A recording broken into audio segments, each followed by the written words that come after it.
প্রচুর মানুষ সকালে ঘুম থেকে উঠেই একটি প্যান্টোপ্রাজল গ্রুপের ওষুধ খাওয়াটাকে তার অভ্যাস বা রুটিন বানিয়ে ফেলেছেন, কারণ তাদের নাকি খাওয়ার ঠিকঠাক হজম হয় না।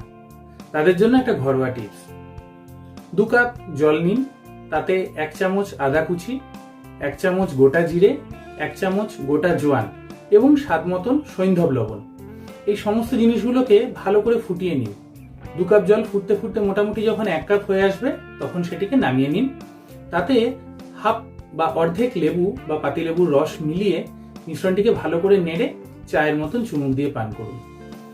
সকালবেলার উষ্ণ পানীয়ও হবে, সাথে সাথে হজমের ওষুধও, একদম ঘরোয়া পদ্ধতিতে তৈরি।